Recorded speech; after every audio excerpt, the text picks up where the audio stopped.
This is Girl on Guy.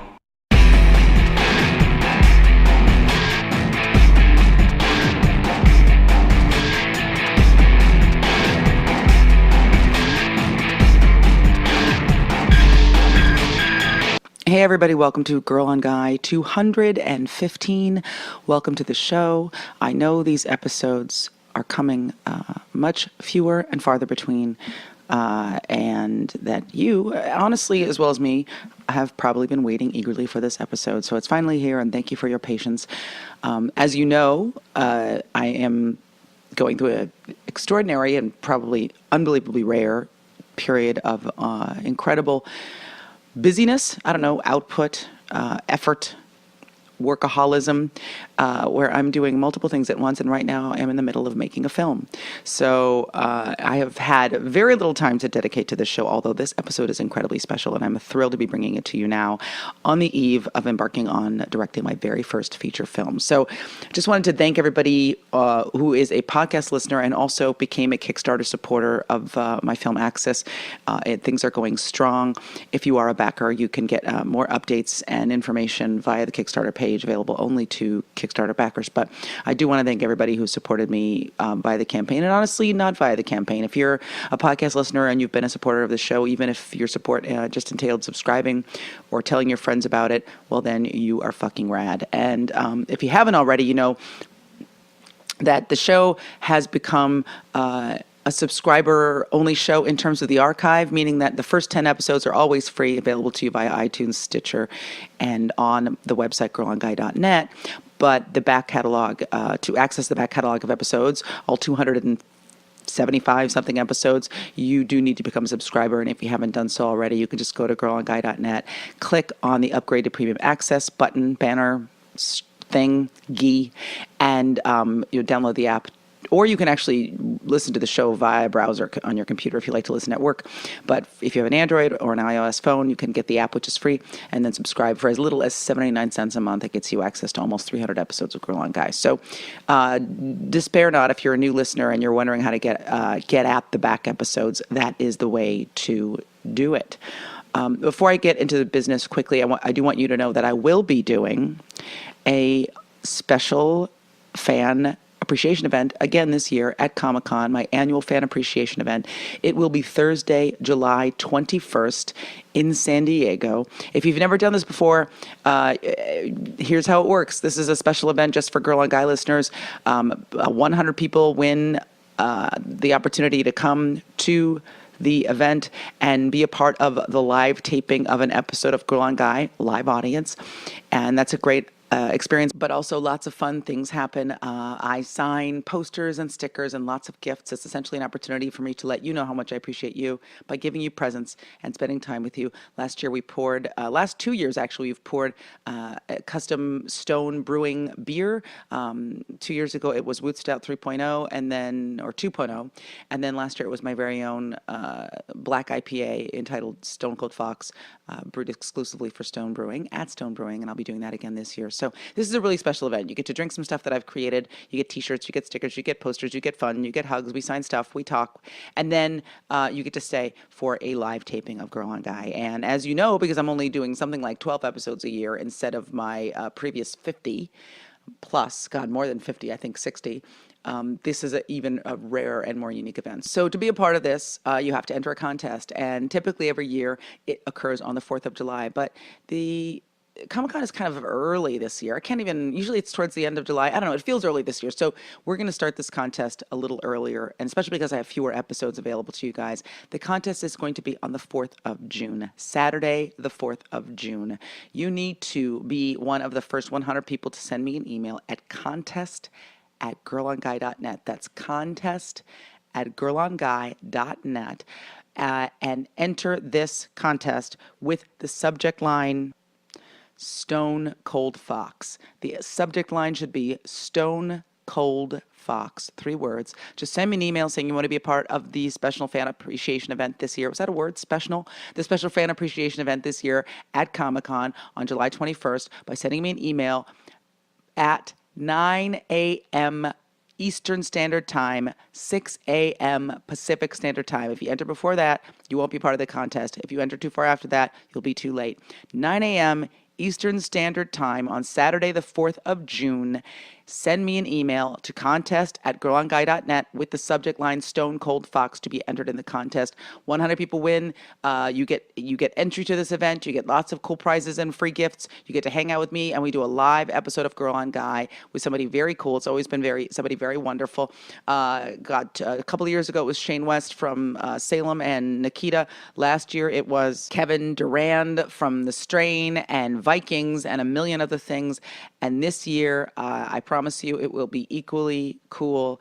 And you should be a part of it. So, oh God, yeah, 4 years ago, it was Jared Padalecki from Supernatural. So lots of cool people have done this show, and it's always a great time for everybody involved, and especially me. I think I enjoy it more than anybody. So June 4th, 9 a.m. Eastern Time, 6 a.m. Pacific Time. Send me an email at contest@girlonguy.net with the subject line Stone Cold Fox, and the first 100 people will win a ticket to come see me at Comic-Con. Be aware, no travel is involved. You've got to get yourself there. You've got to put yourself up. There's no travel included in this. It's just entrance to this event, but you'll go home with a bag full of fun, both literal and metaphorical. So I encourage you to enter on June 4th. And and I'll be tweeting and Facebooking about it closer to the date. Okay, let's get the business out of the way very quickly so that we can move on with the rest of our lives. This episode of Girl on Guy is brought to you in part by Casper. And if you don't know, Casper is a sleep brand that created one perfect mattress sold directly to customers, eliminating those commission-driven inflated prices that you see when you go to a regular mattress store. They have award-winning beds. Their sleep service was developed in-house. It has a sleek design, and it's delivered in a small size box. Essentially, they send this beautiful box to your house. It's almost like a present, like a gift. You open it, your mattress springs to size, springs to life.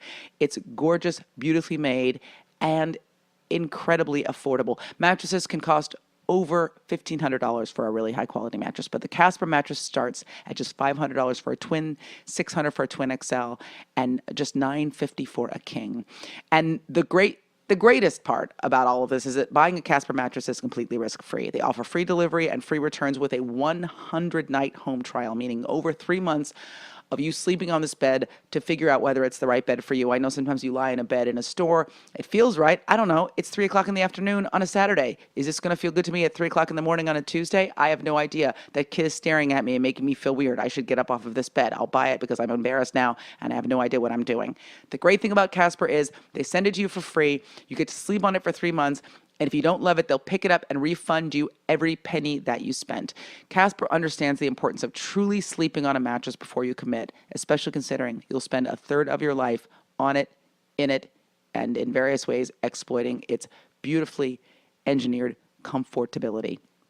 The Casper is an obsessively engineered mattress at a shockingly fair price that combines springy latex and supportive memory foams to create an award-winning sleep surface with just the right sink and just the right bounce. And Time Magazine named it one of the best inventions of 2015, and now, in fact, it is the most awarded mattress of the decade, which I am going to tell you seems pretty awesome. Free shipping and returns in both the U.S. and Canada, and you can try Casper for 100 nights risk-free in your own home. If you don't love it, they'll take it back and give you your money back because they are great.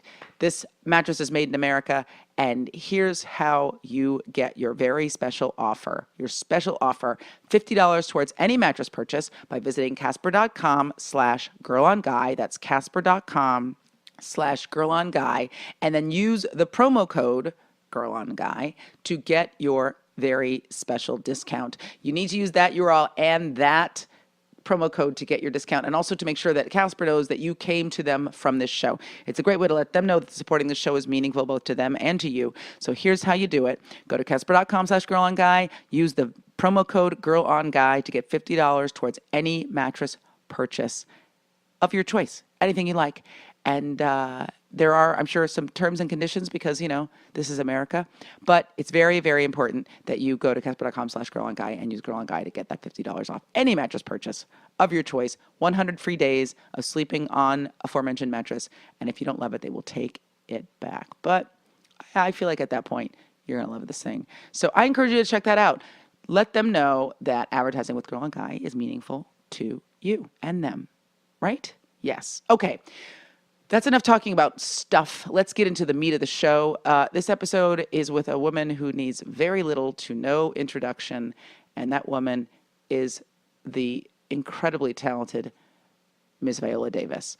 I'm not going to list her CV because she has just been nominated for so many things and done so many things and been in so many things. But two things that she's doing right now that are pretty extraordinary and meaningful are her huge hit series, How to Get Away with Murder, and the soon-to-be huge hit movie, Suicide Squad, where she plays Amanda Waller, the iconic Amanda Waller. And that movie is coming out this summer. She has been nominated for I don't know, more awards than I can list, including Obie Awards, Emmy Awards, SAG Awards, Golden Globe, Academy Award for Best Supporting Actress, won a Tony Award for Best Actress for her role as Rose Maxon in Fences, and nominated for the Golden Globe BAFTA Academy Award for her role in The Help, won a SAG Award for that, and then most recently was the first African-American woman, the first Black woman of any nationality, in fact, to win the Primetime Emmy Award for Outstanding Lead Actress in a Drama Series. She's a pretty special person with a pretty special story, and she is an example of the transcendence of focus, hard work, and talent. She came from an extraordinarily impoverished childhood that she talks about quite a bit in this conversation, and has just gone on to and continues to go on to do incredible things. She inspires me every single day. I admire her greatly, and it was a real privilege to get to sit with her and have this conversation, and I hope that you enjoy it. It is a real point of pride for me amongst many, many, many shows of which I am incredibly proud. So this is Girl on Guy 215 with the sensational actress and producer and artist Viola Davis coming at you straight out of the brand new Girl on Guy bunker. And just let it wash over you and fall into your face.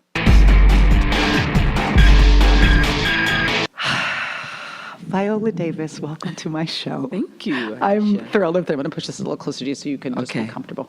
You know, I'm not going to be... Oh, hold on. I know one more thing I need to say. I forget to use. I love that you're loving that as a result. You know, no producing. I just everything. That's done. Okay.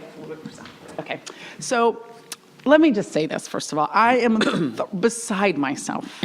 I'm beside myself because this show has always been an opportunity for me to talk to people that I admire, but I don't think there's many people that I admire as much as I admire you. Oh, so thank you. I'm just appreciate it. Thrilled. And I told you right before we started, I wanted to just start at the beginning. Okay. If we could. Okay, because we're just going to do it just old school. There's so much I want to talk about. Where were you born? I was born in St. Matthews, South Carolina, Singleton Plantation. I was born in my grandmother's house, and my grandmother actually delivered me in 1965, August 11th. Can you tell me, you called it a plantation. Was it a historical plantation? Was it still a plantation at the time? It's still a functioning plantation. It's about 160 acres. Wow. Yeah, it's a functioning plantation. My grandfather was a sharecropper. Okay. And so my family, my grandmother, Moselle Logan, my mother, and her 17 siblings, not all of them survived. They lived in this sharecropper house with no indoor toilet or running water.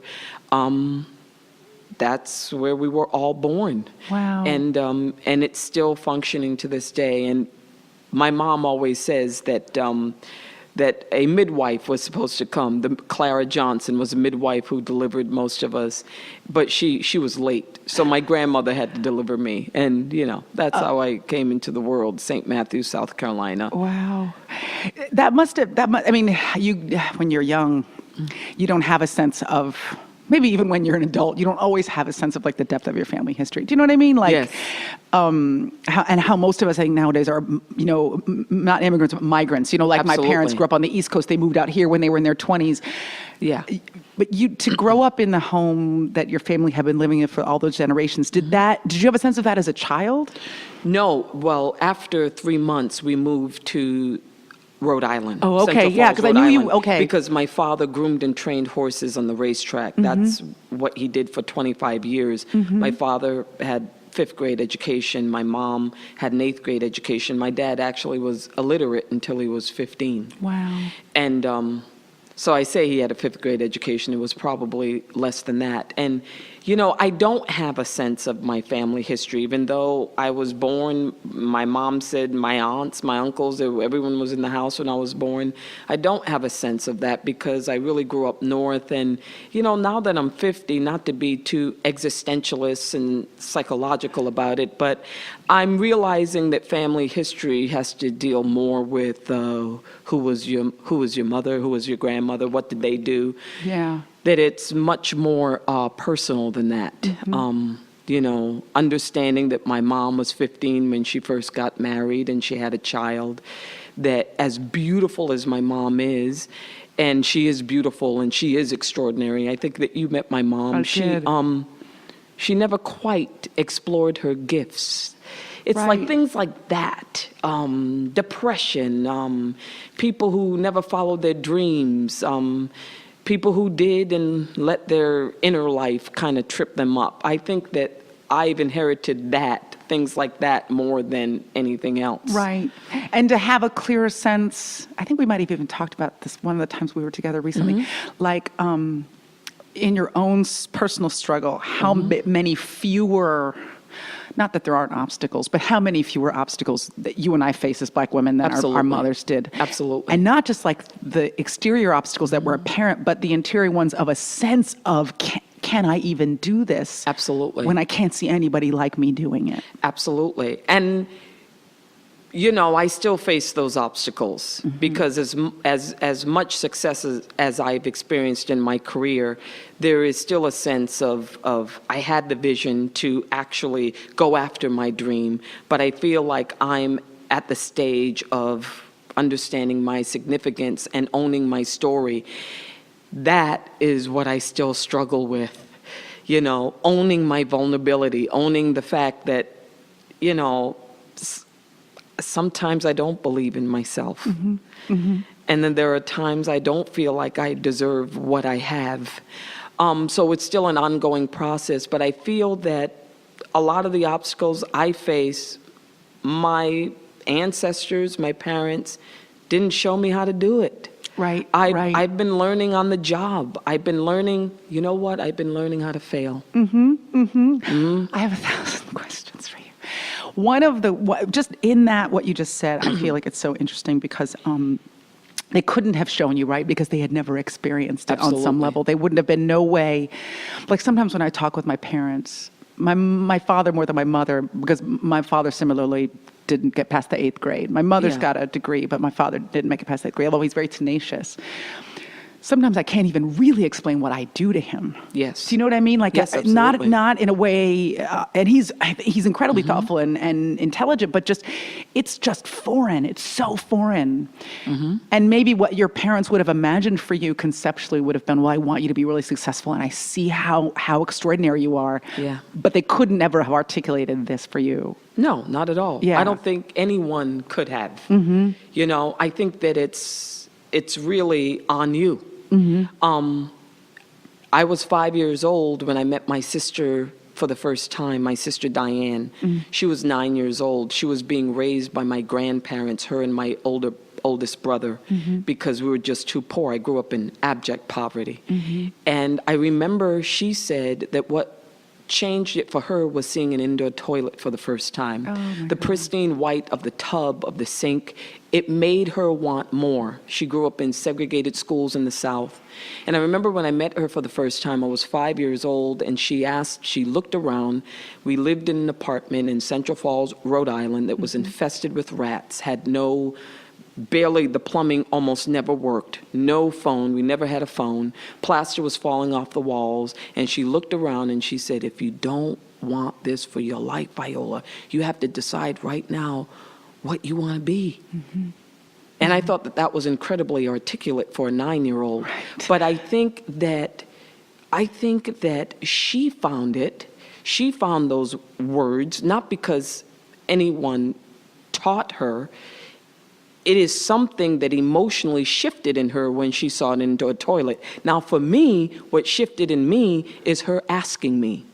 When she asked me what I wanted to be, it gave me permission to open that part of myself and go, okay, it's like Joseph Campbell says in The Hero of a Thousand Faces. He says that we're all born into an ordinary world where we don't fit, where something is awry. We just don't fit in it.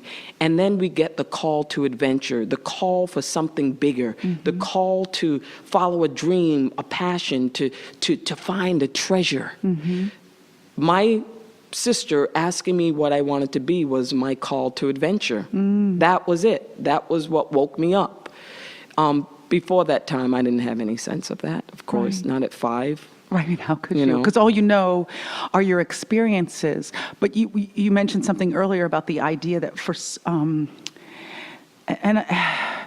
people, when asked that question, they don't have an answer. And Yeah. maybe, and like you were saying, people try and then their interior life kind of keeps them back, or they are incapable of imagining Yeah, what they absolutely. could become. And sometimes that comes from there's no example, there's no model, you know what I mean? Absolutely. There's no symbol. And then sometimes it's just the limitation of your own experience keeps you limited because you just Absolutely. can't conceive of any other thing. Absolutely. At 5, we typically, know our own experience, and your sister knew hers, Yeah, right? And then she came to exactly. where you were, Yeah. and I imagine that she had things there that she hadn't had previously. Yes, exactly. Even though she was still in poverty, right? Yes, exactly. Sometimes you don't know what you're missing until you see it. So Yes. I guess I wonder that at 5 or at 6 or at 8, how much of a sense you had of, I don't want this life, but I don't know what I want, or I know exactly what I want to change, or how I'm going to live when I'm an adult. Well, I always say when I first started therapy when I was 28 years old. Therapy is the best, by the way. I Therapy, resisted it for it's so awesome. long. And I'm like, I was like, that's love rich it. white people shit. Yeah, I love no, honey, this therapy. black girl loved it. She I love loved it. just I love it. spewing, I do.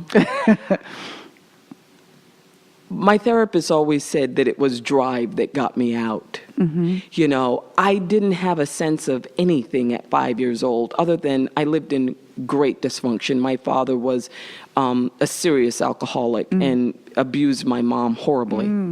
And so I saw a great deal of violence in my household. I grew up in it was 1970 at that time in an all-white community. So I definitely lived on the periphery of culture. I mean, I was constantly being called names. People would throw things out the moving car door at us, and the window at us. But so I didn't have any sense of myself other than my circumstances. But once again, when my sister asked me that question, what happened was because that door was open, then what was allowed to come in was, I always say when I was 8 years old, I saw Autobiography of Miss Jane Pittman. And I say that all the time because I watch Sanford and Son, That's My Mama, The Jeffersons, all of those shows, What's Happening. But for me, when I watched that performance, what happened was I sat with Jane Pittman for an entire week. I knew her. I loved her. I felt for her. So what I understood was craft. And I saw what I wanted to become. But here's the thing. I didn't know how to get from where I was to there. Right. That's when you need mentors. And I know that's really kumbaya.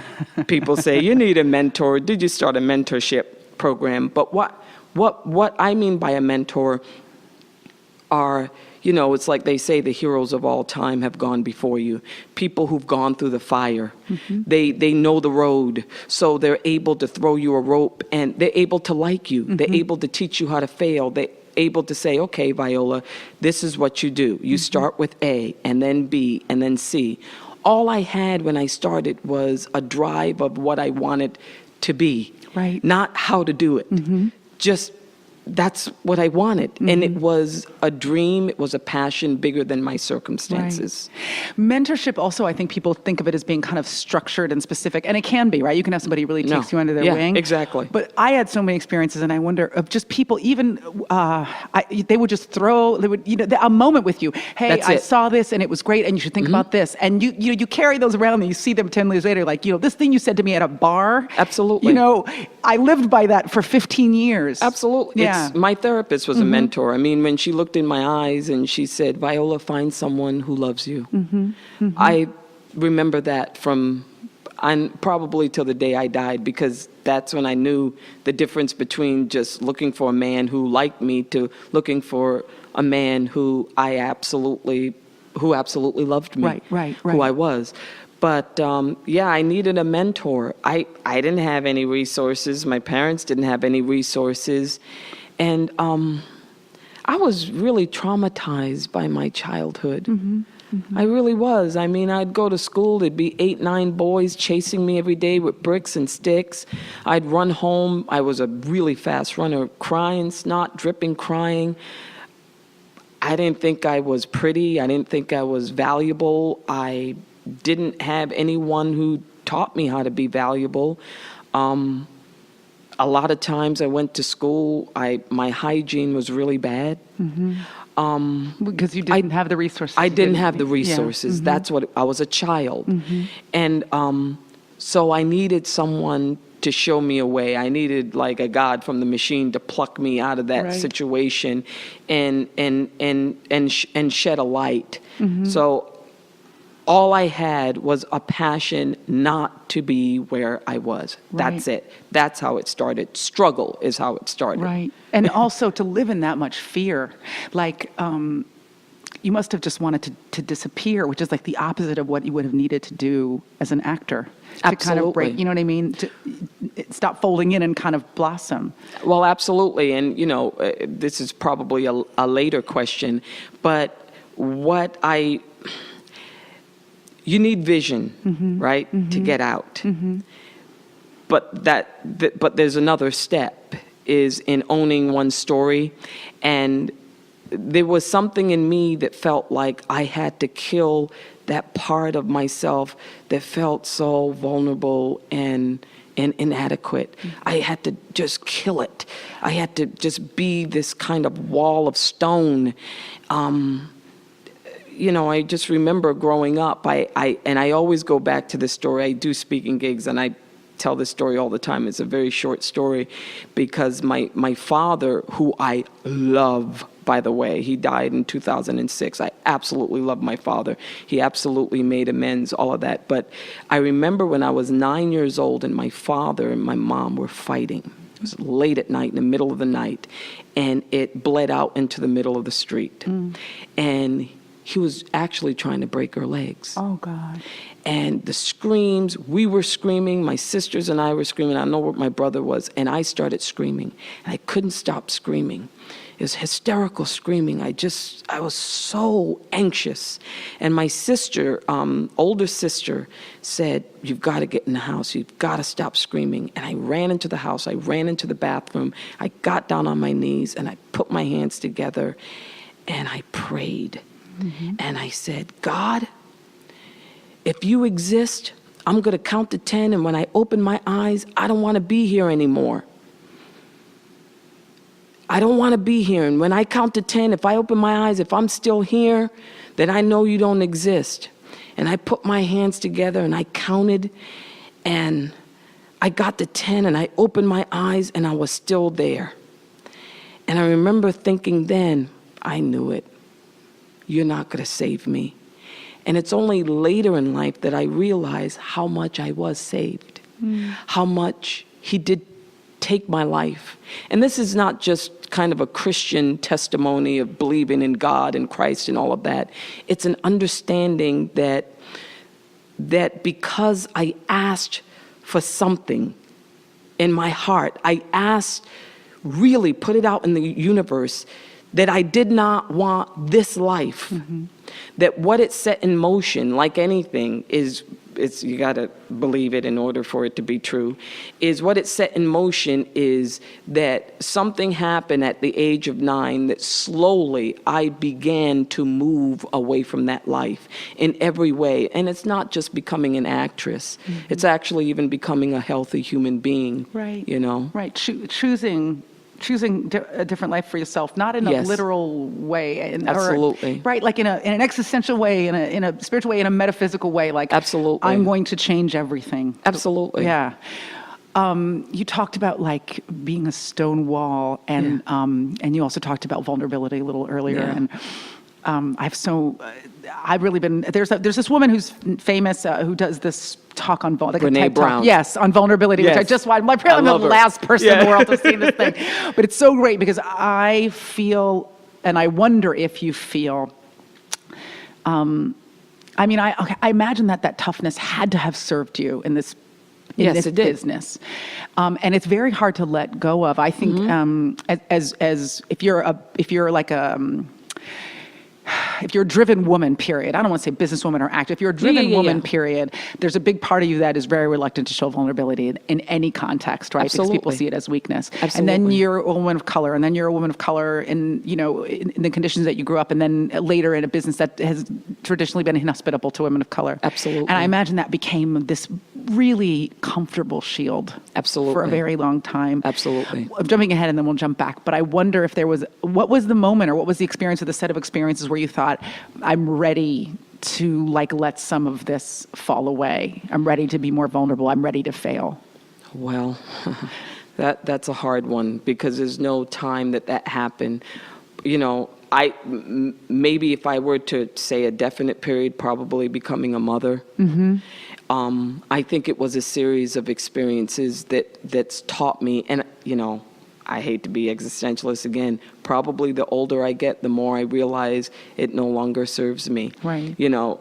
I'm a woman who's been plagued by fibroids my entire life. I'm a woman that's been plagued by anxiety my entire life until my big aha moment was, there's no way to kill one's vulnerability. My dad dying. Yeah. That's probably was my aha moment. My dad, there is nothing that could prepare you for someone you love. Watching them die. He died from pancreatic cancer. He wasted away to 86 pounds, and I was with him when he took his last breath. And I remember I had to tell him to go.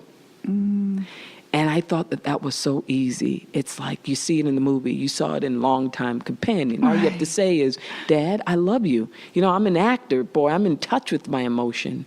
But your life is going to end one day. Yeah. It's going to end. No one gets out of this. It has never served me to be a stone. I don't know how to do it anymore. I don't know how to raise my child and not tell her that there was a time when I didn't believe in myself. I don't think that that's going to help her. I do believe what Brene Brown says, which we are not rational creatures who are sometimes emotional. I think that we are all the way emotional creatures who are sometimes rational, sometimes have moments of rationality. I think that we're driven by memory, we're driven by pain, we're driven by a sense of wanting to experience joy and happiness. And I do believe that the happily ever after comes after you've done the work, after you've struggled, after you've been in the ditches and you've experienced the pain. There's been lots of moments getting married. And knowing that it doesn't, intimacy. Right. It's a big block to intimacy to be an emotional stone. Yeah, it is. It's a big block to life. It's yeah. a big block as an actor. Yeah. Because what we do as actors is to be private and public. Yeah. Yeah. And we make people feel less alone as actors. We make people feel like, oh, I thought it was just me. Right. And there's no way to do that if everything that you experience in life, you just suck down. I remember I just watched, it was a preacher, it was a Christian preacher who said, my church. And he said, it's a famous quote in the Bible where he says, Jesus looked at it was a woman, maybe it was Mary Magdalene, and he said, why are you crying? And he used it as a metaphor. Why are you crying? You know? And I ask myself that a lot, you know, why are you crying, Viola? Why do you feel that when you're in a crowd of people that you don't belong? And the only way I can answer that question is to be vulnerable. Right. And maybe I mean, you just said it perfectly, that we're, that Brene Brown principle, that we're emotional with these brief periods of rationality, that you kind of spend all of your youth like trying to control and bend the world to your will. And, Absolutely. And then from that comes so much frustration. Yeah. Right. And anger, because I just remember one day when I was younger thinking, why can't people just do what I want? Yeah, you know what I mean? Especially in the context of this business, like, what can I just Yeah. And then like that surrender, right, that release is not a position of weakness. It's this incredible position of strength. It takes you to a position of strength, because Absolutely. you're releasing yourself from a bunch of ideas about how you should behave and how you should feel. And you're just able to kind of be human. Absolutely. I believe another thing Brene Brown said, which is we are afraid to be vulnerable because we're afraid to be judged. Right. And yes. But when you share your story in front of people who have empathy and who care about you, shame can't exist. Right. I do believe that. And I believe that a lot of times all of my vulnerability, all of my shame, all of that has come from the fear of being judged. Yeah. And you're judged anyway. Yeah, and you're going to be judged regardless, Yeah, right? absolutely. I mean, that's the thing. The world will never bend to your will. Yeah, and exactly. once you release yourself from that, then you just go live your life. Yeah, hopefully, exactly. Right? Yep, exactly. It takes a long time. They'll judge you whatever the hell you do. I just fed 1,000 orphans. Well, what about the 1,000 first? You know what I mean? So you're living in this community, and we didn't have similar experiences, but I think one thing we shared was that I was the only black kid in my school for a long time as well. Which is incredibly isolating, and I think can either put you. I mean, I just remember one day, like, spending for like a period of time, like spending every day at lunch, like behind the building. You know what I mean? Just so I didn't have to interact with people. Just be alone, then I don't have to or really trying to find a way in. I guess I wonder, you have this kind of moment or series of aha moments as a child. Who was that mentor, or what was that first step for you where you thought, okay, I know what I want to do and I'm going to try to figure out how to do it? Did somebody come to you? Did you reach out? There were several people for me, because I grew up in abject poverty, but I was a pretty good student. So the Upward Bound program, there's all kinds of educational programs out there where people are interested in kids like that, kids who have potential. Right. So I remember it was, if I were to name an event, there's so many teachers. My teachers went to my wedding. My that's right. first 2 weddings, and actually this past wedding, Yeah, and there were some teachers. people that you had grown up with that were teachers now. And, that was so lovely. Yeah, Yes, so those people that's are me. important to you. So that's me. Yeah. But I had, there was a competition that someone gave me a program on this competition to audition for in Florida. Now, this is me growing up in abject poverty, never been on a plane. And I remember going to a counselor of mine at Upward Bound and showing him this brochure and said, I can't do this. He said, why? Right. I said, because first of all, I have to get a VHS, one of those CDs or whatever to tape myself. Right. He said, okay, how much do they cost? I said, $15. I don't have $15. He said, I'll give you $15. What else? And I said, well, I got to tape it. I don't have anywhere to tape it. He said, I can go to Rhode Island College, a television studio. They could tape it for you. What else? And I said, well, he said, you've run out of excuses. That was my big aha moment. Yeah. That I had created all of these obstacles in my mind, and none which were valid. Right. And I know I wish I had a better story than that, but that was it for me. And I was 16 years old, and that was a big deal. Someone who literally I could call by his first name, Jeff Kenyon. I would call him Jeff, and I'd call him in the middle of the day, and I said, I need you. And he would say, I'll be there. And he would come into my classroom. He would interrupt the class. He said, I have to talk to Viola. And I said, hi, Jeff. And my teacher at my high school said, you don't call him by his first name. And Jeff Kenyon said, I told her she can call me by my first name. Come on, Viola. And he talked to me in the hallway. That's wonderful. And then I was able. And I feel like that's a mentor, you know, someone who teaches you how to master a skill, how to fail, and someone who just likes you. Someone who likes you, likes the person you are. He was that person for me. So. And someone who validates you. I mean, he just validate. Didn't treat you like, just another kid, right? Like a whole absolutely. person. Yeah. I do believe sometimes people have to give you permission. Yeah. do. Yeah. I mean, because most of the time the world's not giving you permission. Yeah, absolutely. Someone's got to let you know it's okay to be who you are. Yeah. You sent this tape in. Was that, did that? I sent the tape in, and I actually was one of 30 students out of thousands who got chosen to go to Florida and do this big old swanky thing, which I was totally out of place because socially I was so shy, and I still am shy, but I was painfully shy. I had huge anxiety issues. Even on stage, I would melt. I mean, literally. I mean, my stomach, I would fall apart, even with rehearsal. Wow. Absolutely horrific, socially. Which makes sense, I mean, given your experience as a kid, but when this is not, I mean, there's like a series of questions. One is like, when did that end? Or what tools did you use? I mean, sometimes for actors, the great thing about performing is you can kind of disappear into this other person. Right? Absolutely. And all of their bravery and their boldness and their perfect words that someone's, fiddled and diddled with for weeks. We can never think of the right thing to say, but the character always does.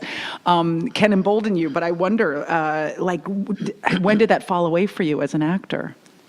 Well, as far as acting is concerned, what helped me was doing what I do. I've been doing what I do for well over 30 years. I've performed in every theater in the United States. I've performed on Broadway, off Broadway. I've taken every acting class anyone could possibly take. So that helped in terms of acting, in terms of technique, in terms of all of that. The personal part is always what trips you up. It just is. But I remember my therapist at 30 years old saying, Viola, what if all these things that you're constantly just harping on yourself about, what if you stayed shy? What if even your weight never changed and you stayed kind of looking exactly the way you are, that you just kept all those shortcomings? Would you be okay? And I thought about it. I thought to myself, wow, you're a trained professional. You're supposed to change all these things that I feel are my shortcomings. She said, because they may never change. So would you be okay if they never changed? And I thought to myself, yeah, I'd be okay. I'd be okay if I just stayed where I was, because I do believe, I say this all the time, it's a Irvin Yalom quote. He's a famous psychotherapist, and he said that a time came when one of his patients came into his room, and she gave up all hope of a different past. And was what it was for me, that I kept trying to fit into something else. I kept trying to change my past, trying to change who I was, trying to even change my thought patterns, who I was in my inner life, just something to make me feel comfortable, to kind of settle in life without anxiety. And then I realized in that one moment when she was talking to me, was the big aha moment was acceptance. Right. Which is just such a freedom. Such a freedom. You go and you do this big performance in Florida. You're 16, 17 at the time. Oh, yeah. And you come back home, and were you galvanized, like, this is it, this is what I'm going to do? Oh, yeah, absolutely. I was yeah. galvanized. Yeah, But like this- still really shy. Yeah. You know, so I didn't know how to deal with the personal aspects. Like, I could get up there and audition and just feel like I blew it out of the box. But then if I had to sit with anyone and have a one-on-one conversation, that was it. I was done. Right. I couldn't do it. Oh my God. I couldn't do it. So what happens next? Because you do go off to college. Yep. Went to college. In Rhode Island? Rhode Island College. I got a BA. Oh, fabulous. And was that close theater. to your family? Were you able to stay close to your family? I stayed close to my families in Providence. So, yeah. And you got a BA in I got a BA in theater. theater. Yeah. Okay. And because, go ahead. And then, but after that, I took a year off because I said, I want a boyfriend because I never had a boyfriend. And I wanted to perform. I wanted to leave the country. I wanted to perform out of the country. And then I wanted to become a professional actress. And I actually did all three of them. Where did you Believe it or go? not. I performed at the Edinburgh Festival in Oh, yeah, Scotland. the Fringe Festival. The Fringe Festival. Yeah. Then I went to Juilliard. And I became a professional actress. I got my equity card. I performed at Trinity Rep in Providence. I got a boyfriend. He was no good, but at least I fulfilled somewhat You of the gotta duty. go. You gotta go. Everybody has to go through. You got to a few. start somewhere. Yeah, You somewhere. got to start somewhere. Yeah, I mean, even if it's just to figure out what you know you don't want. Yeah. What was that like? I mean, your first trip anywhere had been to Florida, and then is this essentially your second trip, and you go to Scotland? And Scotland, yeah. What did that? You know, I almost prefer. I don't like being glib. I mean, I can be very sarcastic, but Yeah.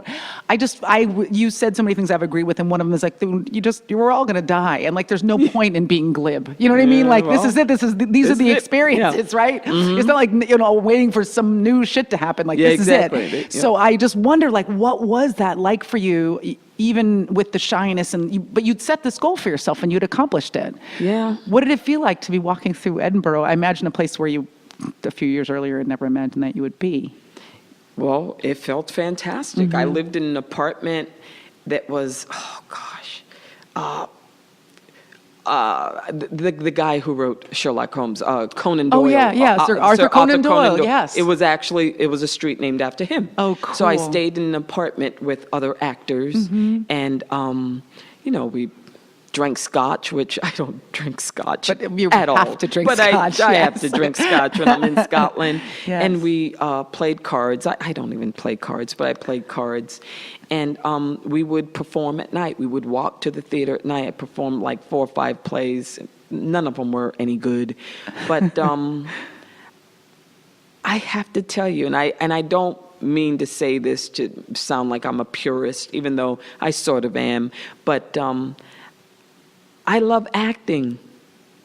Yeah. I love doing what I do. It's only been after I came to Los Angeles that I realized so many people come up to me and say, well, I want to be where you are right now. That's what I want to do. I've always just wanted to be an actress. Right. I love the process of acting. I love the process of putting together a character. Even if I knew I was tanking, I would rather not tank.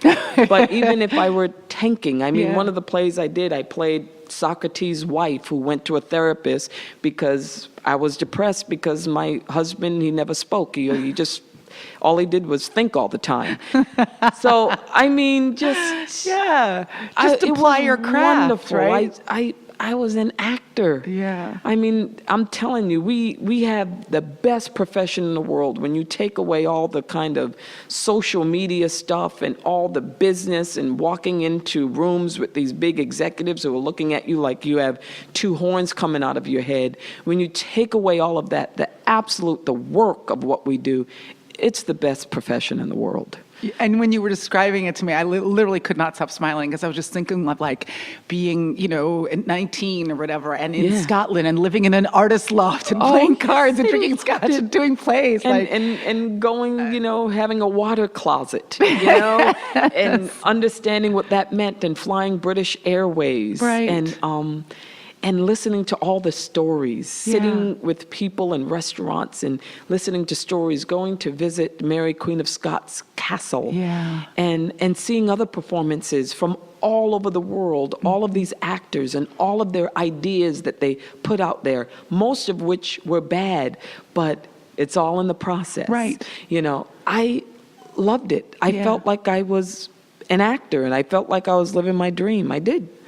Did you get a different sense of yourself at that point, of like what was possible and what you wanted for yourself? See, I'm tough because my life taught me how to be tough. Mm-hmm. My life taught me how to, my mom just went to the hospital because my dad beat her up.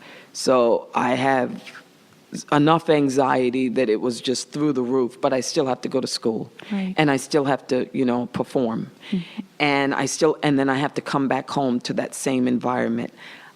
I know how to do that. I don't recommend it. It's horrible life. I understand that. But I know how to be tough. Mm-hmm. I know how to get up once I've been beaten, just down for the count. So I knew how to do that. So I just felt like I was tough. Right. Like I could set a goal and I could just whip it out. Mm-hmm. It was the other stuff I wasn't so good at. Right. Yeah. You go back to the United States and you, this is after Rhode Island College, but before Juilliard? It's between those two? This is, you know what? This was after Rhode Island College and before Juilliard, literally a week before Juilliard. Wow. And then you're going to go to the most prestigious acting school in the world. Yeah. Which, it's just, I'm so glad we're having this conversation. I just feel like, and I don't want to simplify it. I don't want to make it rags to riches of the American dream. I don't want to make it any of those things. I think it's maybe simpler and also more complex than that. But I just feel like for whatever reason, because of who you are, or this aha moment you had with your sister, or the aha moment you had when you were praying, that you could see this distant point on the horizon, and you were just kind of always working your way. The only thing that I saw was I wanted to be a professional actress. Mm-hmm. And, I say all this, mm-hmm. and what really blows all this to shit is that when you look at the yearbook, my yearbook, and it says, future ambition, I say I want to be rich and famous, which to me ruins everything, because I always say I want to be an actress, and I'm like artist. Rich and famous. I mean, I'm full of shit just like everyone else. But I really wanted to be a professional actress. Mm-hmm. That, like I said, I was totally driven. That's the only thing I saw. Right. I wanted to be, and I'll tell you what I wanted. I wanted to be on that Broadway stage. Yeah. I wanted people to throw roses at me. I wanted the smell of the theater. I wanted to hear that pin drop whenever anything came out of my mouth. I wanted to be like the Colleen Dewhurst and the Miss Tysons and the Julie Harris and all the great ladies of the theater. I wanted to win a Tony Award. That was my goal. Yeah. That's the only thing I saw. Right. I only had vision. That's all I had. Right.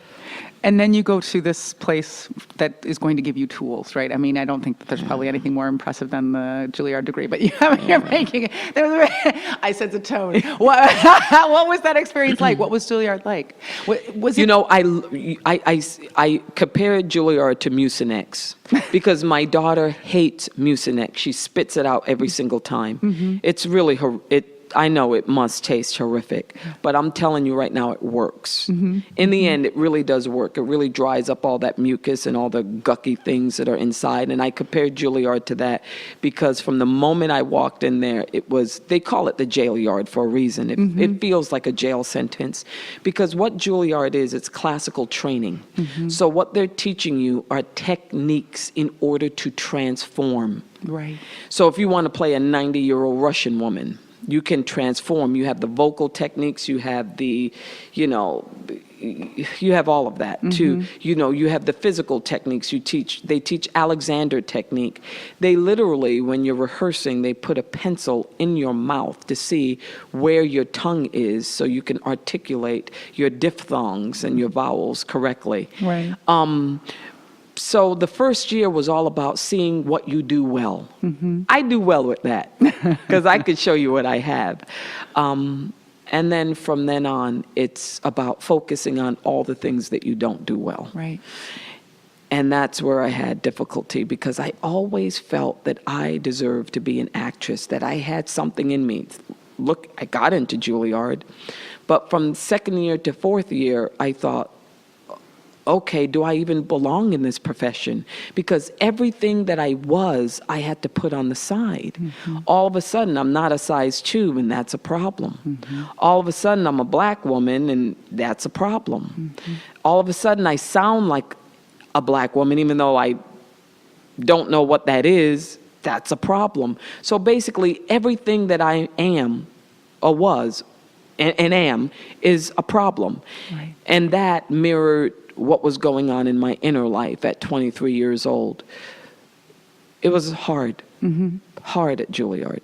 It was hard for everyone, though. Right, right.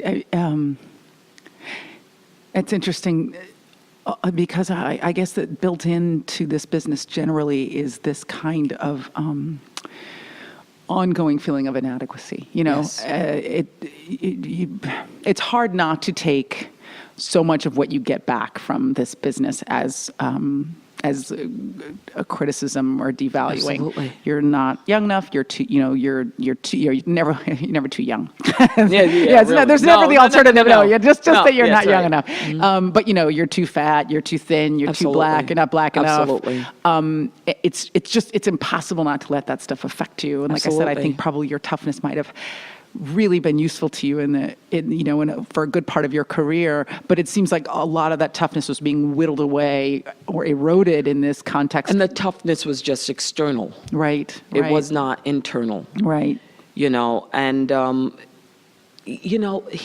thing about our profession is, and it's what I learned as an actor in my journey is, you know, it's back in the days of the actor studio and Meisner and all the people like Shelley Winters and De Niro's and, Marlon Brando. What they were taught was to observe life. Right. That's the inspiration, what we do. We create human beings. Once I came to LA especially, what I've observed is people find their inspiration in terms of what they've seen on TV and film before. Right. It no longer is life. It's no longer how people really look. It's no longer how people actually even really behave. And it's taken me a long time to realize that, so what am I trying to belong to? Because in the midst of the business and walking the red carpets and hair and makeup and all those things, that there comes a time that you start to believe that is what you do. Right. Because it seems to be so much more overweening than just getting in and doing the work. I mean, it's all people pay attention to. It's all they ever ask about. Absolutely. But but I realized that all the performances that really were relevant to me in my life were the moments that made me lean in was, it's like someone like Meryl Streep in Kramer versus Kramer, and you absolutely felt like you knew who that woman was, this cold as ice woman who just abandoned her child. And she ends up just being a woman who just doesn't have a maternal instinct. Mm-hmm. That's human. Mm-hmm. That's something that is of value. I mean, it's like Picasso painting. He said, I paint what's behind the eyes, not what's in front of. And I realized that is what it is that I've always wanted to do. But in the midst of being at Juilliard, I really, once again, I started feeling that thing that I needed to be an 80-pound white ingenue. Right. And literally, I had one performance at Juilliard where they cast me as an ingenue because they knew that was not my strong suit. Mm-hmm. So they cast me as an ingenue in a couple of different performances. One of them was Blanche Dubois, mm-hmm. but one of them was this George Bernard Shaw. And I remember I changed my voice. I made it like 3 or 4 octaves higher. And I remember what I tried to do was be very light on my feet instead of like trumping like I usually do. And I tried to like imagine myself as pretty. That's what I was trying to do, literally, imagine myself as pretty. I remember a friend of mine who is really a friend who said, Viola, that was probably the worst performance I've ever seen that you ever did. She said, usually I feel like you get it, right. But this was one performance I don't think you ever got it. Right. And then it's only at 50 years old I can look back now and think, okay, So what does it mean to be an ingenue? Right. Who is an ingenue? Who is the pretty girl? What's pretty? Right. I never asked myself that question. I just felt like that was a parking space that you could arrive, park in, and that was it. That was a set standard of who that human being was. And I tried to be her. And listen, it was a great experiment while I could do it, because it made me go down an avenue and a path that was at least transformative. It ultimately was a failure, but it was an aha failure. But yeah, that was the kind of stuff. But even the questions that you asked bring up the general fallacy of that concept, Yes. as a whole. And it's one that I think that this culture generally, and this town specifically, still adhere to so much. I want to talk about theater, but I actually want to jump ahead just because this made me think of, this is just a statement of fact to people listening. This is not like a complaint or a rallying cry. It's just a statement of fact of the number of times that I have heard, and you and I are actually relatively close in age, but I'm sure you've heard it even more than I. The number of times people have told me this won't work. People won't watch a movie with a black lead. People won't watch a series with a black lead. People won't watch an action movie with a female lead. And they're saying it in the most genuine way that they can. They're not saying it from racism. They're saying it because it's a set of beliefs that have been handed to them. And then you can point to 20 examples where they're wrong, and they'll find a reason why all of those are an exception. And I guess you aren't the exception that proves the rule. You're the exception that proves that the rule is false. Absolutely. Because it's now been disproved so many times. But there are still people who continue to advance that set of concepts, right? This is what's beauty. This is what's conventional. This is what works. This is what commercial. Very long lead up to one of the reasons why I believe that murder has worked so well is because of extraordinary bravery on your part. Like, because of an unwillingness to subscribe to a bunch of TV rules that a lot of other actresses would have subscribed to out of fear or panic or discomfort, or just basic belief in convention. Absolutely. Like, we don't, TV has to look this way and characters have to feel this way, and I'll take it this far, but no farther. Absolutely. So I guess that's just a lot of stuff. So here's the question. Do you hear what I'm saying? Yep. So I guess the question buried in all of that is, by the time you came to this show, did hearing that for all of those years of being in this business of saying, well, okay, this worked, but that's because you come into a show that's your own and you really have the opportunity to shape it in exactly the way that you want. Yeah. And did you think, well, I'm a lead on a big network show, so I'm going to try to do things the way that they say. Absolutely. Versus, this is my fucking show, and I'm going to take my wig off on TV. And Absolutely. You know what I mean? Because I think a lot of us would be like, oh, no. Or someone would say, I don't know if you want to do that. That might not, you know what I mean? Like, what has that been like, I guess? Well, I remember I had a great director who once said that the best thing, but the worst thing that can happen with an actor is when they wake up. And I believe that the same is true for people. The moment you know better, you've got to do better. And yes, when they presented me the role of Annalise Keating, it was described as sexy, mysterious, possible sociopathic. Then once again, I was that person who felt like, for a minute, 1 minute, that felt like I had to mirror what's been done in the past with sexy, mysterious women. And they all are the same. They're cold. They look a certain way. They whittle down to nothing. They have the hair going on or whatever. But one of the things I quickly said when the role was given to me is, she needs to take her wig off. But the reason why I said that is because I knew that once she took the wig off, that they would have to deal with that woman. They would have to deal with what is behind the mask. Because I'm not a TV watcher, and I never believe that woman. Right. I always believe she's an extension of male fantasy, and she's an extension of cultural fantasy. And of male fear, Yeah, right? Yes. yeah, and male fear. That anything, not just artistic, anything that has been progressive has got to be different. Right. The first time you actually saw a couple laying in the same bed together on screen. The first time a woman wore a pair of pants on screen. And what I wanted was to create a show where the audience had to come into my life. That I wasn't reducing what I did to come into their lives.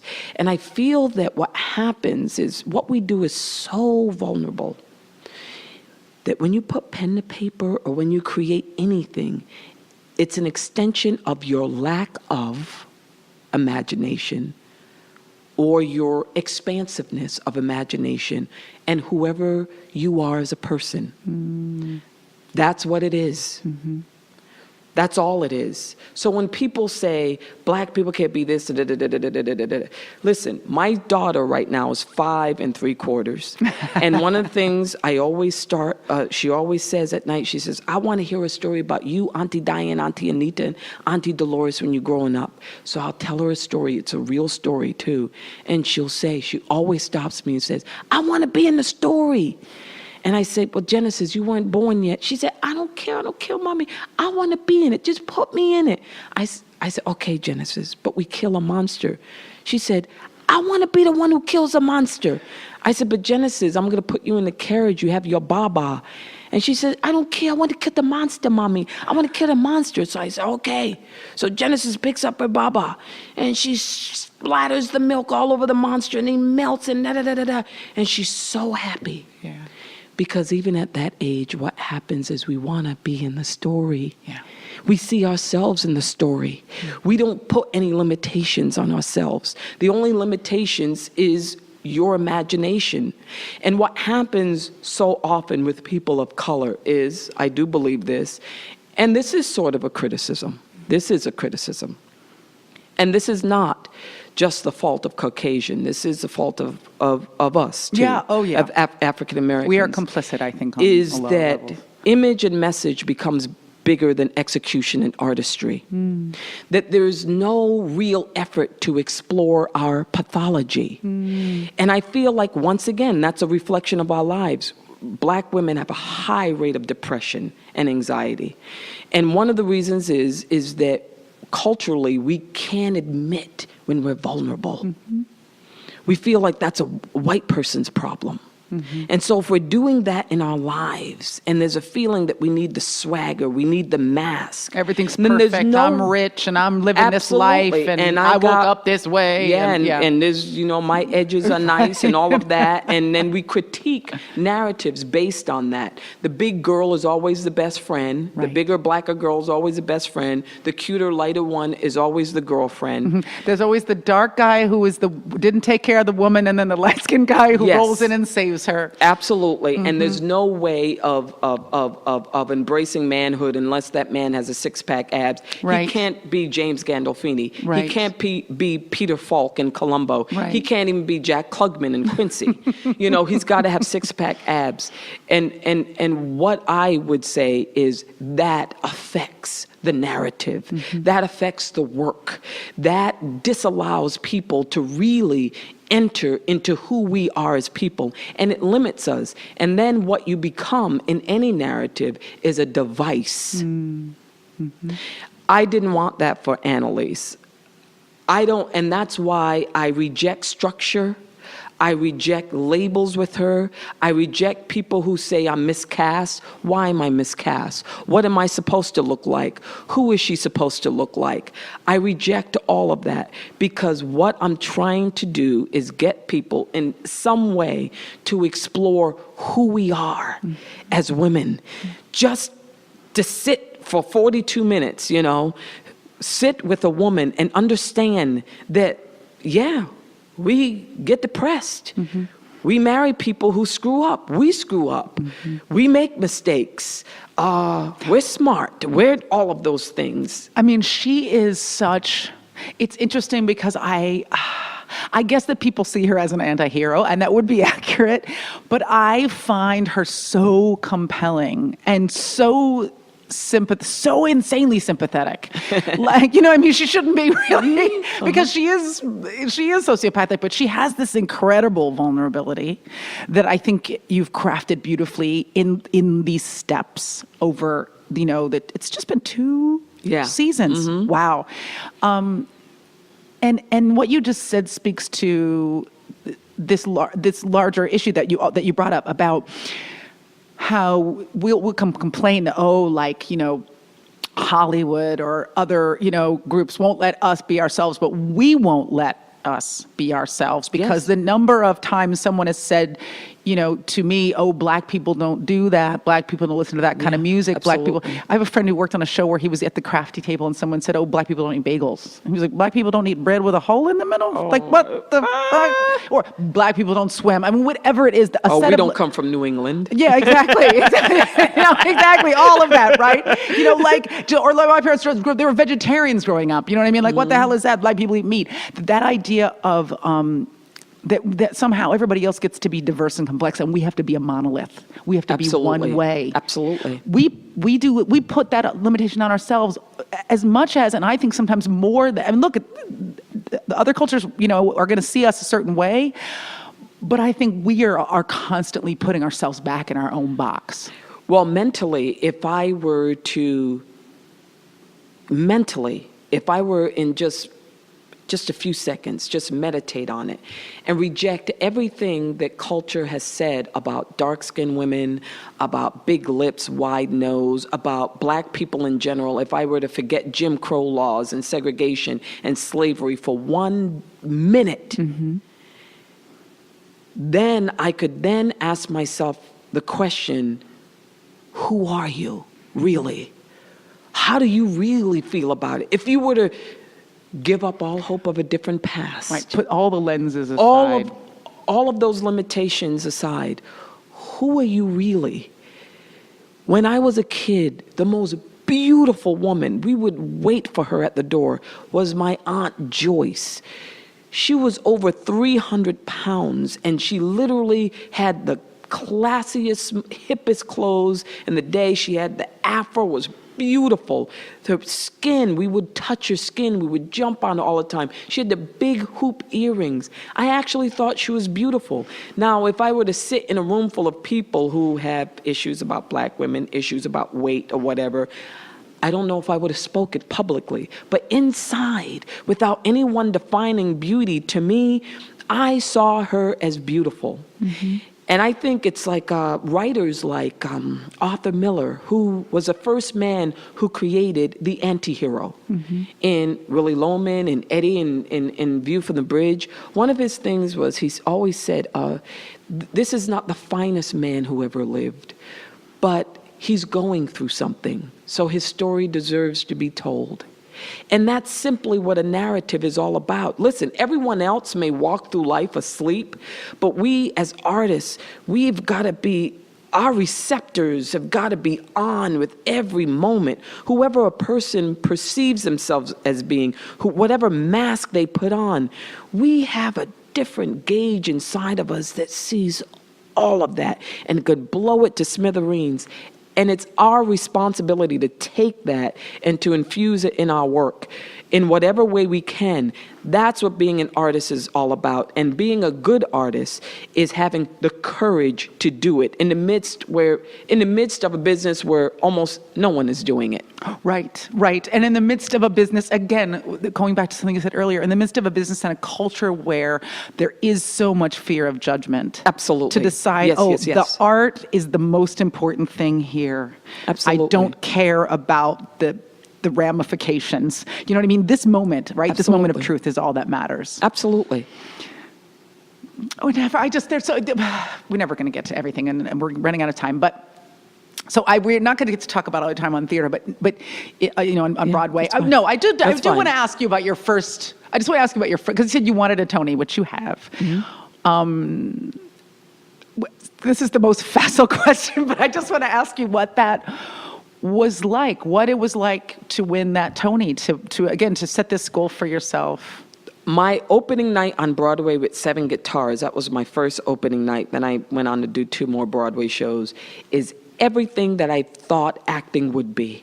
Every beautiful vision that I ever thought it would be, the excitement, the smell of the theater, the people throwing me flowers. I could not have written it better in my brain. Winning the Tony, but even if I didn't win the Tony, because I was nominated the first time and I didn't win, but being on Broadway is everything that I thought it would be. My other experiences in my acting career have been wonderful, but filled also with disillusionment. Right, also. right. Now that you're at the place that you're at now, right, a very different place, where you... I know people come up to you and they go, I want to be where you are now. Yeah. And, there's a lot of responses to that. And one of them might be, thank you. And another one might be, look one way and it feels a completely different way. Absolutely. I think people do feel like, you can write your own ticket and you can get anything greenlit and you can do what you want. I mean, obviously you're closer to being in that situation than you might have been like 5 or 10 years ago. Yeah. But one thing I know I find frustrating, especially as a woman and as a woman of color, is you don't really ever get to a point where you can get anything greenlit or make what you want or snap your fingers. Yeah. No, it's just, it's just, and I guess accepting that, like we were talking about, it frees you from the frustration of being like, why isn't the world doing what I want them to do? Absolutely. But you are making your own things. You are creating things now. Absolutely. Well, my husband and I started our own production company. It's a play on both of our names, Juvie, because it's like my husband said, I said it too. There's not a room filled with terrific scripts for African-American women from floor to ceiling, and they're just waiting for an African-American actress to break out. Then they're going to release all these great narratives. It's just not there. Yeah, yeah. It's just not there. And so, once again, it's kumbaya. I know it's, very hackneyed, but you've got to be the change that you want to see. And so, my whole thing was, I have the same background as a Holly Hunter, a Sigourney Weaver, a Julianne Moore, Meryl Streep. I came out of a major school. I've done Broadway, off-Broadway, theater, TV, film. I have a 30-year career. And yet, I've always sort of was, before, The Help and How to Get Away with Murder, I've always been the third girl from the left. Right. My opportunities haven't matched my experience. Right. So what I started to create projects that I wanted to see myself in. The transformative projects like Harriet Tubman, like Barbara Jordan, who's a great congresswoman out of Houston, Texas, because that's a transformative role for me. And now that I actually have a deal with Fox Searchlight, we have Tony Kushner, who is a friend of mine from Juilliard, who's writing it. Now I'm scared, right? Because now I said, now I actually have to do it. And also the understanding that, and once again, this is also not kumbaya. This is actually specific. Me thinking specifically it's, for me, your life is just a dash. Right? So what do you want to do in that dash? I mean, Goldie Hawn, I'm mentioning all the actresses that I love. Goldie Hawn was, I remember, the top actress back in the day, Private Benjamin, whatever. Now she's older, okay? She doesn't have that career anymore. It's just how you evolve in this business. So what do you want to put out there? Yeah. For me, it's like running a relay race. My biggest complaint with a lot of actors out there is a lot of times they drop the baton. Because what happens is, in a relay race, they always have the best runners, greatest runners. And you run your leg and you pass the baton to the next runner who is badass, and then they pass it to the next one and they're badass and they take it to the finish line, right? I just want to run my leg of the race. That's all I want to do. And my leg of the race, if I were to think of winning and what the finish line is to somehow change the landscape of what I saw when I was a young African-American actress. and I've got to pass a baton. So not everything that we do is for me. Right. It's just not. There are some terrific actors I've worked with them.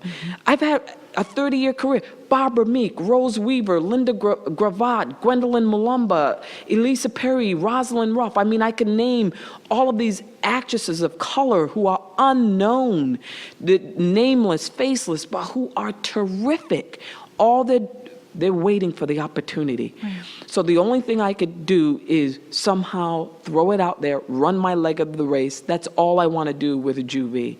And then I could step back. I'm 50 years old now. When I'm 62, I don't want to work 17 hours a day. I don't want to do that. I really don't. I mean, I know that God may have a different plan for me, but right now, it's just not looking attractive. I understand exactly Rather what you mean. sit There's a thing behind where the you're table. like on set at 3 in the morning, and I'll be like, okay, yeah. I mean, I like, you know, I love what I'm doing now, and I'm grateful for it. But yeah, I don't want to be here.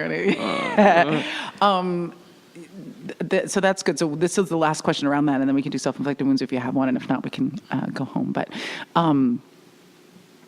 I guess this is it's like the same question in a different way, which is that kind of this is not the right word, but this is not a culminative point, but it is a point where you are now, where you have, you know, this incredible hit show, and, you know, you're going to be in this big franchise movie, Suicide Squad, and you know, it's a different kind of success versus something like Doubt or The Help. But you know, you've got you got this commercial point in your career, and you're thinking about these stories about what you want to do. I guess what is the thing that you haven't done that you're thinking, when I'm not doing murder anymore, I want to spend my time doing this? Because you've done every single thing that an actor can do. Oh, I have. Well, I mean, that you've done everything that you want to do, but you've done everything that, you know, that you've had success in theater, that you've had success in television, that you've had success in film. You know, I have to tell you, I've been doing speaking gigs. I just came back from Wake Forest University, and Melissa Harris Perry was a mediator. I did a 60-minute keynote, and then I did a 30-minute Q&A with her.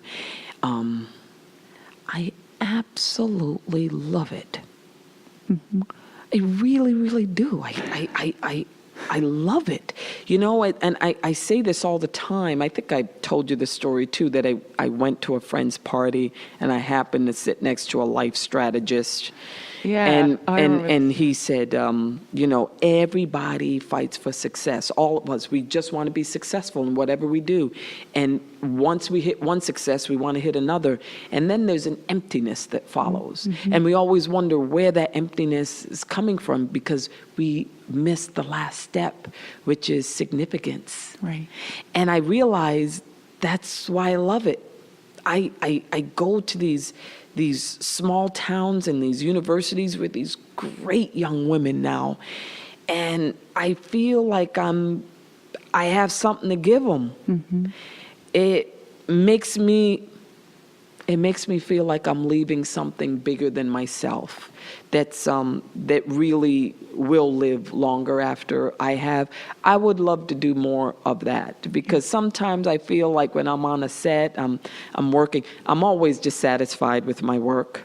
There are moments when I feel really, really happy with it, and when I feel really happy with it, a week or two later, I go, I could have done it differently. I'm just glad that you know, every actor thinks they're the only one that does that. That like the whole way home in the car is like doing if only.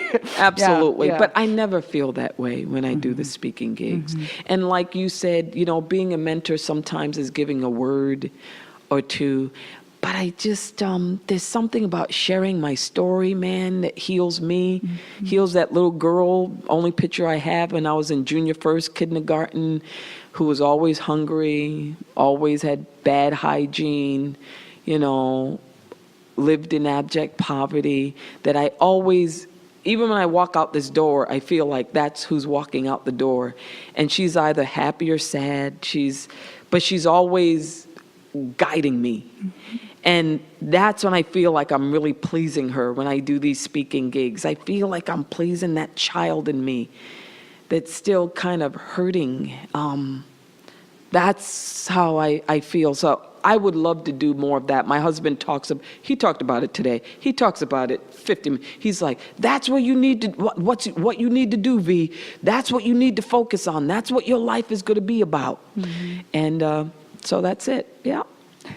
And I imagine that those experiences take that past, the past that you were talking about, that most people wish that they could have a different one, and it imbues it with a different kind of value, which is if I can share it, if I can own it. Well, there's a famous saying that says you're never too old to have a happy childhood. And I believe that. I do believe that you can continue to heal that child, even when you're older.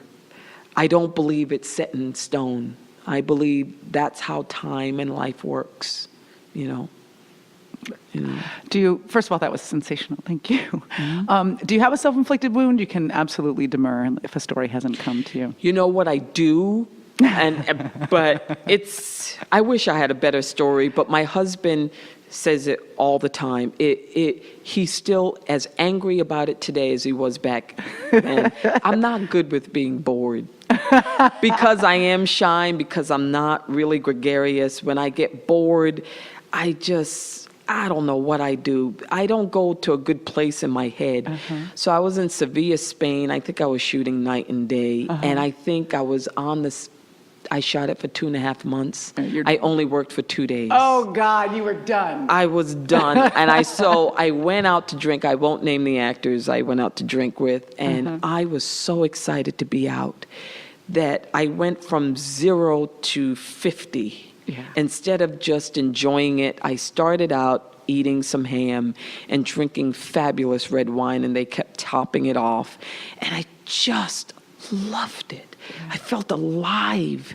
And then I went to see some flamenco dancing, which is my favorite. I love it more than anything in the world. It's passionate. I went to see some flamenco dancing, and I have no idea how many glasses of champagne lemonade with whipped cream on top. And then from there, I went to a club, and I just went higher. My exuberance was through the roof. Yes. And I danced. I fell on the floor, and I realized I think I drank too much. And then I asked one of the actors, I got to get into a cab. I got to go home. Got to go back to the hotel. I went back to the hotel, and my husband called at that moment. Got on the phone with him, and I said, as loud as I could, Sevilla, Spain. Julius, is the most wonderful experience I've ever had in my life. And he said, V, are you drunk? And I said, oh, I've had a little bit to drink, but Julius, I am so happy. And that's the last thing I remember. I passed out. I woke up. I was hugging the toilet, and the phone had lost all of its power, and my husband was en route to visit me. But I remember thinking, now I think back on it, that was the most irresponsible thing that I could possibly do. My husband said, what were you thinking, Viola? You're by yourself, right. You're drinking, you're doing all of that. But it was that one moment, I needed some laughs. Oh, yeah. Watching you describe the story and actually looking at your face, it was clear that you had a wonderful time, right up until like maybe the last 3 seconds of the night. But it seemed like you were just alive. Like, I'm in Spain and I'm drinking wine and I'm eating ham, and like, why are we here? I got to get out of this isolation. If not to do these things, right? But now when I get out of isolation, I press the fast forward button a little bit, knowing, what's going to come. Yeah. But I think I lost count. I think I had about 10 or 12 glasses of champagne with whipped cream and lemonade. It sounds like like a pretty fun night. You get no judgment from me. Yeah, well, yeah. Viola, this is such a joy. Absolutely. I'm so grateful. It's a pleasure. Thank you so much. My pleasure. Yay. That was Viola Davis. I really could not have had enough time in the world to do her justice, but I was just thrilled to be talking with her, thrilled to be in her presence, and really grateful for her time. She's just a pretty extraordinary lady. And I think, as I said earlier, an example of just the importance of transcendent thinking, right? Of seeing your life in a different way, of choosing to see your life in a different way. And I'm not talking about the gift, but if that works for you, great. I'm just talking about knowing that other things are possible other than what is in front of you right now, that all things can be possible. And I just encourage you, no matter how small of a mental shift that is for you, to choose to see your life in the way that you would like it to be rather than the way that it is. And that doesn't mean to be a Pollyanna. That doesn't mean to be ignorant or naive or blind to your own situation, but it does mean seeing that there is possibility beyond the thing that is immediately in front of you. And I think that she's a perfect example of that. She's just fucking amazing. And yeah, I had Viola Davis on Girl on Guy, and that was pretty fucking incredible. You guys are the greatest. You are my army. You know what to do. Come follow me, friend me online. Come say hello. I know our interactions are, like I said, fewer and farther between, but I am chasing my own dreams, and I encourage you to chase yours every single day, incrementally or grandly, as you are able. And come say hi, come write me a letter, come send me a note. It's never too early, but it will be too late at some point to send me a question for the awesome listener question show that will occur at the end of 2016. Maybe you have a question about filmmaking. Maybe you want to know how the movie has gone. Come and ask me a question. And if you are a Kickstarter backer, I will be updating you periodically on the progress of my film, as much as is humanly possible, considering that it is going to be shooting in less than a week, and I am literally drowning in work. But it is wonderful. It is exciting. I am thrilled. I am beside myself. I am honored and incredibly humbled by all of the support that I've received from you and from everybody who backed the project, and I could not be more grateful. Get out there in the street and kick massive ass. You are my army. You are Legion, and I will talk to you on the very next one. Late. Girl on Guy is a production of Hot Machine, blowing shit up since 2009.